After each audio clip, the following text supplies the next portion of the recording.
Oppo অনেকদিন পর তাদের খুবই জোস লেভেলের একটা ফোন আমাদের মাঝে নিয়ে এসেছে, ওপ্পো K12 5G। ফোনটাতে পাবেন আপনি দুর্দান্ত লেভেলের ডিজাইন, পাশাপাশি এই ফোনটা কিন্তু খুবই হার্ড একটা ফোন এবং এই ফোনটাতে 120Hz রিফ্রেশের অ্যামোলেড প্যানেল পাচ্ছেন পাওয়ারফুল একটা 5G চিপসেট, দুর্দান্ত ক্যামেরা কোয়ালিটি। আর আজকের ভিডিওতে ফোনটা নিয়ে বিস্তারিত কথা বলবো আপনাদের সাথে। বাংলাদেশের মার্কেটে এই ফোনটা কবে কি আসবে, আসলে এর দাম কত হবে এবং এই ফোনটা ওভারঅল কেমন, এইসব বিষয় আজকের ভিডিওতে বিস্তারিত জানতে পারবেন। তো চলুন শুরু করি আজকের মূল ভিডিও। শুরুটা করব ফোনটার লুক ডিজাইন দিয়ে। এই ফোনটা মূলত OnePlus Nord CE4 5G ফোনটার রিব্র্যান্ডেড ফোন। ফোনটার ব্যাক সাইডে আপনি দেখতে পাবেন ডুয়েল ক্যামেরা সেটআপ এবং এই ফোনটা দুইটা কালার ভেরিয়েন্টে মার্কেটে অ্যাভেলেবেল পাওয়া যাবে।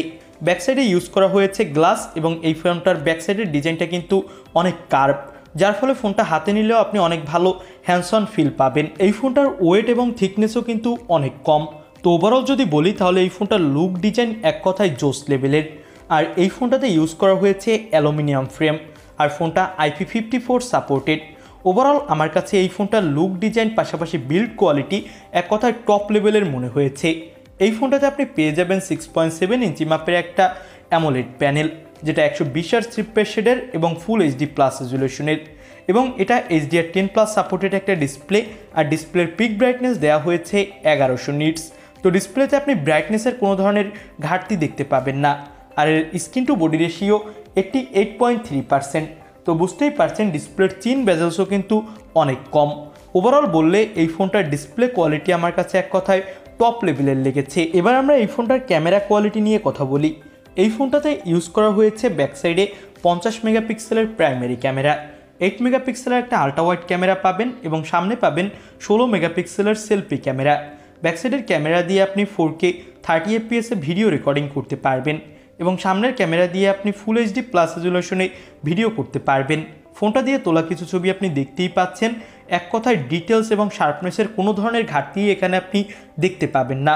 তবে অনেকের কাছেই মনে হবে এখানে ট্রিপল ক্যামেরা সেটআপ কেন দেওয়া হলো না। তবে এখনকার সময় বেশিরভাগ ফোনেই কিন্তু 2 মেগাপিক্সেলের ম্যাক্রো আর ডেপথ সেন্সর দিয়ে কাস্টমারকে অনেকটা বোকা বানিয়ে দেওয়া হয়, কারণ এই 2 মেগাপিক্সেলের ম্যাক্রো অথবা ডেপথ সেন্সর আমাদের তেমন কোনো কাজেই আসে না।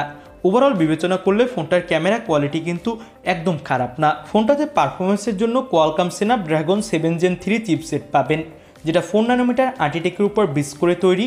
আর এর up to clock speed 2.4 GHz, এর Adreno 720।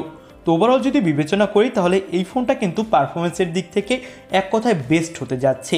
মিড বাজেট সেগমেন্টে 2024 সালে এটা হলো সবথেকে পাওয়ারফুল চিপসেট। গেমিংয়ের দিক থেকে বলেন অথবা আপনি মাল্টিটাস্কিং বলেন, সব দিক থেকেই এই ফোনটাতে আপনি জোস লেভেলের পারফরমেন্স পাবেন। ফোনটাতে LPDDR5X র্যাম এবং UFS 3.1 স্টোরেজ ইউজ করা হয়েছে। ফোনটাতে পাবেন 5500 mAh এর ব্যাটারি আর 100 ওয়াটের ফাস্ট চার্জার, যে চার্জারটি দিয়ে 1 থেকে 100% চার্জ করতে 27 মিনিটের মতো সময় লাগবে। এবার আমরা এই ফোনটার প্রাইজিংটা নিয়ে কথা বলবো।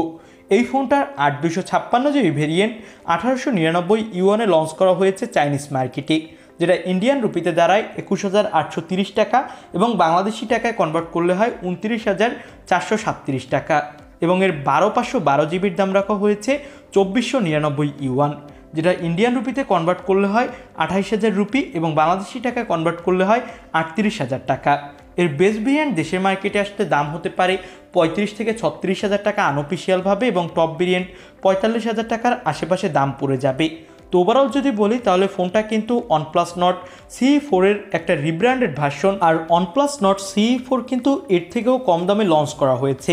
তো ওভারঅল যদি বলি আমার কাছে মনে হয় ওপ্পো এর এই ফোনটা এত দাম দিয়ে কেনা ঠিক হবে না। আপনি এর থেকে OnePlus Nord CE4 কিনতে পারেন, এটাই আপনার জন্য বেশি ভালো হবে। তারপরেও অনেক ওপ্পো লাভার আছেন যারা এই ফোনটা কিনবেন।